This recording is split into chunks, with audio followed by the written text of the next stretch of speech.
Assalamualaikum everyone, welcome back to the channel of the Skill Studio. Today we are going to cover a lecture of Wavelet Transform in image processing. You might have come across many videos or lectures in which there are a lot of complicated equations to find out the Wavelet Transform, but this one is the simplest. There are no complicated equations or there are no complicated calculations, so you will not be confused in finding the Wavelet Transform from this method. So let's start. Now, before starting what is wavelet transform, we must know that what is a wavelet and why we are doing wavelet transform. So a wavelet is a mathematical function used in the compression of images and digital signal processing. Wavelet technology is capable of compressing color images and grayscale images. For example, you have a very large image and you need to compress the large image, you need to compress the pixels of these images, so we do the wavelet transform on that image. So here I have mentioned the four things that are predefined. We need to find out these four values from the large pixel values, right? So this is the low and this is low high, this is high low, and this is high high. So before starting the examples, this is just simple pixel value and this is a simple picture in which the pixel values are defined, and this is a 4x4 matrix. So before starting the example, before solving the example, I need to tell you the simple flow chart, so it will be more clear to you if you can't remember what's the next step in doing it. So let's start. This is an example. This is the pixel values and this is a 4x4 matrix, right? So whenever we have the same column, same number of columns and same number of rows, so we are going to do the horizontal function in it. What is the horizontal function? We are going to take the average horizontally and we are going to take the difference horizontally. What does it mean to take the average horizontally and difference horizontally? It means that we are going to take the average of values in the horizontal direction and we are going to take the difference of values in the horizontal direction, right? So it will give us the 4x2 matrix. This means that four columns and 2 rows will be there for the next step, right?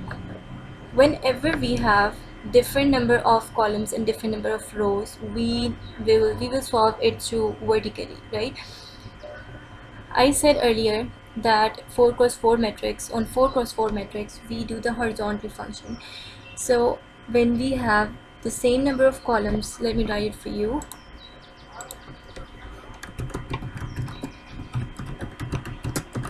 Same number of columns and rows, perform horizontal, right? And when we have different number of rows and columns, so we do it vertically, right? Now here we have different number of rows and columns. This one 2x2 is the same. This one 4x2 is the different number of rows and columns, so we will perform the horizontal. We will take the average values vertically and then we will take the difference vertically. In every step we will just neglect this difference values, right? We are not going to work on the difference values, but in the last step we are going to take the difference value into account, right? Now in step 2 we have 2x2 matrix.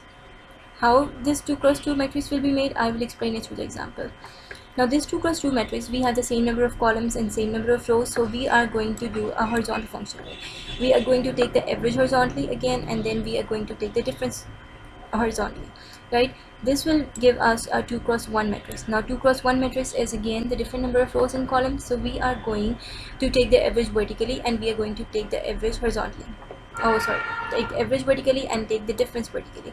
And again in the last step, because we need only one box, or you can say one pixel for all these values, right? So in basically we need the four values. This is the table, this is the pixel value we are going to make, and as I explained earlier that these are the values which are going to find out. So basically we need these four things, these four values for this great pixel to do a wavelet transform. So this is last step, and for that we will not be solving further because this is a one pixel only here.